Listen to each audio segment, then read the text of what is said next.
I want to share with you today a subdivision that we did, and this was a long time ago. It was pretty early on in my career, but I want to share it with you because of a couple reasons. One is that there were about 6 other developers that took a crack at this and just couldn't get it to work.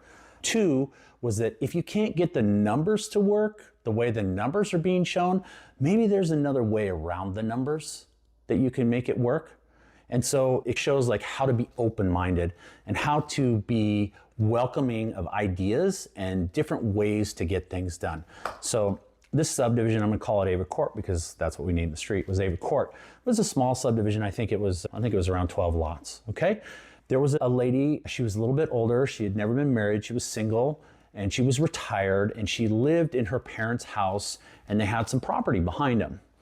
And she wanted to sell. And she really wanted to take that money that she sold for and go buy a new house and pay cash for it and have it free and clear. Here was the problem, is that amount of money to go buy another house somewhere else from someone else was so much more than her property was worth that no one would take on the deal. And the other problem with the deal too is that it was full of wetlands. Like this thing was just one giant wetland.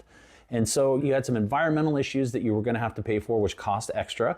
And then you also had the part where she wanted a free and clear house. So I show up to the deal. Like I said, I think there were 5 other developers before me that had taken a crack at this. And so I looked at it and I said, okay. I took it down to the planner and I said, listen, I said, this lady, she has no other income. She basically has 0 income right now.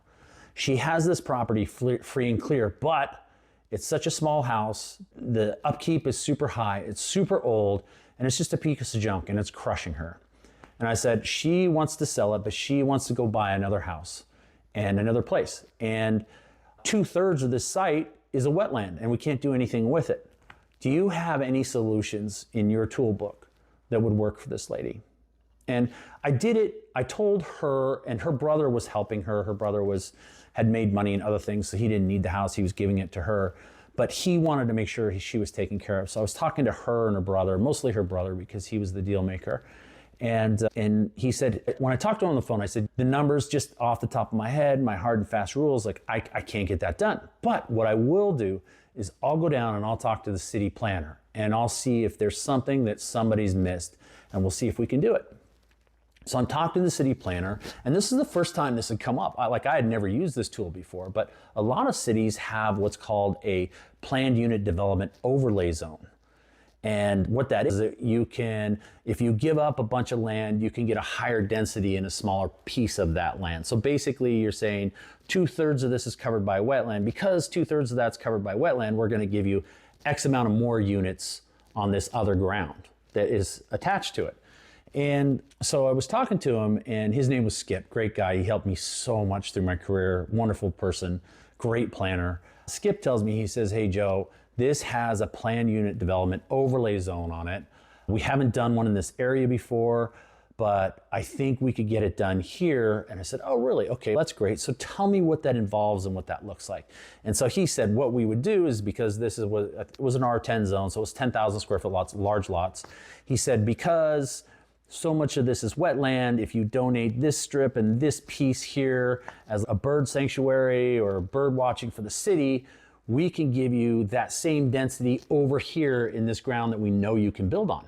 So that area that we could build on, 3 lots, so 10 or 12, something like that, lots that we could do. So we went from 10,000 square foot lots down to 5,000 square foot lots. So we were able to get the same number of units we would have gotten if there wasn't a wetland or some environmental issues there in this other section because of what we did with the property and how we looked at it. Now, remember, I asked the city planner for help here, and he knew this person and he knew her situation, and he didn't break any rules. He just said, hey, we have a PUD in this area. No one's ever done it in this area. We think it'll work. We'll give it a try if you want to give it a try. So Skip and I, we planned this out, we figured it out. And so I went back to her brother and I said, listen, I've figured out the density issue. I can now get 13 lots or whatever it was in this area. And that's what you would have gotten over the whole piece of ground anyway. But here's the problem. It's still not enough money for her to go buy a brand new house and pay all cash. And he said, she has no way to earn money. She has no retirement. And I'm concerned about her, and I can't afford to pay for her. So we got to figure this out. What else can we do? And I said, okay. I said, you know what? How about this? What if we give her one of these lots, and what if we build the duplex on it for her? It's not going to be anything fancy. It's going to be bare bones, but she will have a duplex. That way she will have a place to live free and clear, and she will have a place to rent out where she's earning money. So he thought about it, and he asked me, he said, Joe, okay, I like this idea. What does this involve? How do I get this done? And I said, here's the thing, man. I can't afford to pay you cash on the deal and then come back and build this for you and then you buy it back from me. But what I can do is I will pay for all the planning and I will pay for all the entitlements up front, just like I would anyway. And then when we get our approvals, you let us get a construction loan against the property, and then we will sign a note to you for the construction loan and let us build the subdivision, and then we will build her duplex and she will get it free and clear for all the property and the ground you gave us.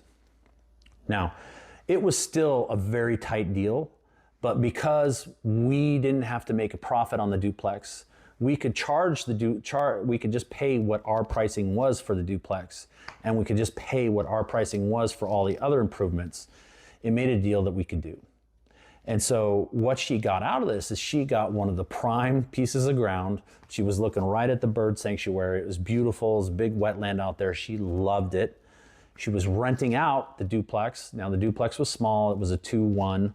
Her side of the house was a 2-1 as well. 2-car garage for each. And I think she was making something around, this was a long time ago, I think she was getting like $1,500, $1,600 a month, free and clear. So that was paying her taxes, her property taxes. It was also paying her utilities and things like that. So it turned out to be a great deal. But why I brought this up is that those other guys didn't get the deal because they just looked at it the way everybody else looks at it. And that's the difference.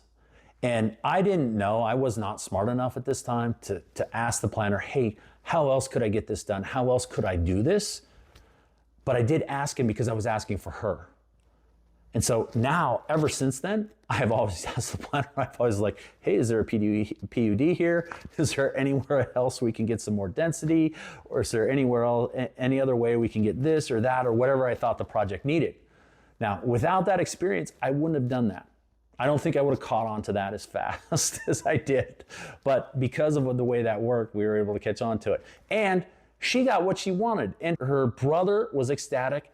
She was ecstatic. As a matter of fact, I think she sold half the houses in there because she was telling everyone that was coming by what a great business people we were to do business with, and that we did what we said we'd do. And she was showing them her duplex, and it was just great all the way around. I tell this story because it's really important to remember that there's more than one way to get something done. And there's more than one way to get what you want. It may not look like the way you think it should look when you're getting it done, but it really doesn't matter as long as you're honest, you're upfront, you're building a good product, and you're getting what you need. So that's my story. Talk to you soon. That's Ava Court.